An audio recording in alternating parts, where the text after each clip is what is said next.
ज़िंदगी आसान हो जाएगी एपिसोड नंबर 7। सानिया के चेहरे पर अचानक मुस्कुराहट आ गई थी जिसे उसने फ़ौरन छुपा ली। तुम्हें बिल्कुल मेरी परवाह नहीं है। तुम कैसी बीवी हो सानी? सानी के कंधे उचकाते देख कर रवीद ने थोड़ी नाराज़गी से कहा, तुम्हें भी तो बिल्कुल मेरी परवाह नहीं है। तुम कैसे शौहर हो रवीद? सेम जवाब सुनकर रवीद मुस्कुरा दिया। अब नहीं, अब ना करूँगा परवाह, अपनी पूरी गलतियों की भरपाई करूँगा।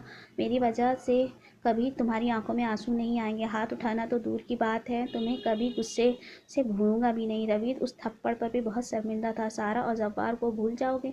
सानिया ने तंजिया नज़रों से उसे देखा। सानी, मैं ऑलरेडी बहुत शर्मिंदा हूँ, प्लीज़ मुझे और शर्मिंदा मत करो, रवीद ने रिक्वेस्ट भरे अंदाज में कहा। जब्बार से रिलेटेड पूरी मिसअंडरस्टैंडिंग दूर हो गई है और सारा, सानी, इन दिनों मुझ पर यह बात महसूस हुई कि असल मोहब्बत तो शुरू से मैं तुमसे ही करता था, मगर मुझे उसका एहसास नहीं था। सानी की आंखों में खुशगवार हैरत थी, मगर उसने रवीद पर जाहिर न होने दी।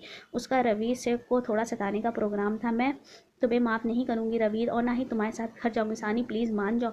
पता है दादू ने मुझे आज का अल्टीमेट दिया हुआ है। अगर आज घर न चली तो मुझे घर से निकाल देंगी, और तुम्हें पता है अपनी लाडली पोती के लिए वह कुछ भी कर सकती हैं। रवीद के लहजे में बेचारगी थी। अब तो यही हो सकता है कि मैं तुम्हें गाकर मनाऊँ, जैसे फिल्म के हीरो हीरोइन को मनाते हैं। रवीद रूठे हो तुम, गाना शुरू कर चुका था। सानी ने दोनों कानों पर हाथ रख लिया। उसके लगाए हुए सुरों को पचाना बहुत मुश्किल था। मैं मान गई, बस तुम गाना बंद करो, सानिया ने मुस्कुराते हुए कहा। इतना अच्छा गा रहा था, सारा मूड खराब कर दिया तुमने। रवीद ने बनावटी नाराज़गी से उसे देखा। यह मेरा दिल जानता है तुम कैसा गा रहे हो, प्लीज़ दोबारा कभी मुझे गाना गा सुनाकर मत मनाना।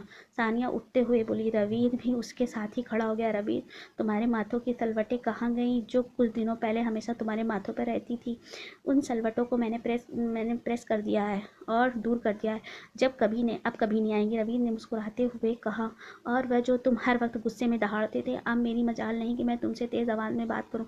और वह जो तुमने मेरे टीवी का रिमोट तोड़ दिया। सानी को उस रिमोट का भी बड़ा दुख था। और वह थप्पड़, सानिया का हाथ अचानक अपने बाएं गाल की तरफ गया जैसे अभी अभी थप्पड़ लगा। रवीद उसके साथ साथ चलते हुए जल्दी से उसके सामने खड़ा हो गया। ऐसा करो, तुम भी मेरे मुंह पर एक ऐसा ही थप्पड़ मार दो, हिसाब बराबर हो जाएगा। सानिया ने हैरत से उसे देखा। वह मजाक नहीं कर रहा था, वह सीरियस था। मारो नहीं, सानिया ने नाम में सर हिलाया और 2 कदम पीछे हटी। चलो फिर, उस थप्पड़ का जो तुम कहोगी भरपाई कर दूंगा। रवीद फिर से उसके साथ चलने लगा। हैदर विला से निकलते ही उसकी नज़र चौधरी साहब के घर पर पड़ी। चौधरी साहब धोती बनियान पहने गेट की तरफ कुर्सी बिछाए खड़े थे। उन पर नज़र पड़ते सानिया और रवीद के चेहरे में मुस्कुराहट आ गई।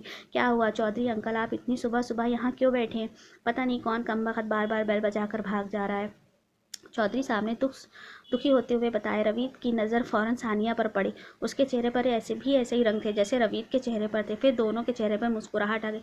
जाने अब कौन चौधरी साहब के पीछे पड़ गया। ओह, बहुत बुरी बात है, ऐसा किसी को तंग नहीं करना चाहिए, रवीद ने अफसोस भरे अंदाज में कहा। सानिया ने बड़ी मुश्किल से अपनी हंसी छुपाई।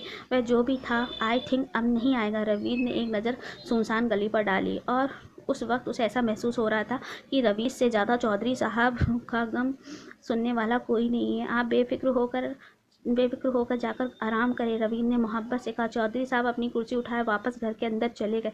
चौधरी साहब के जाते ही रवीद के चेहरे पे संजीदगी गायब हो गई। वह आंखों में शरारत लिए सानी को देख रहा था। वह उसका इरादा भाग गई थी। अगले ही लम्हे रवीद का हाथ बेल पर था और बेल बचाकर सानी का हाथ जोर से पकड़ा और घर की तरफ दौड़ लगा दी।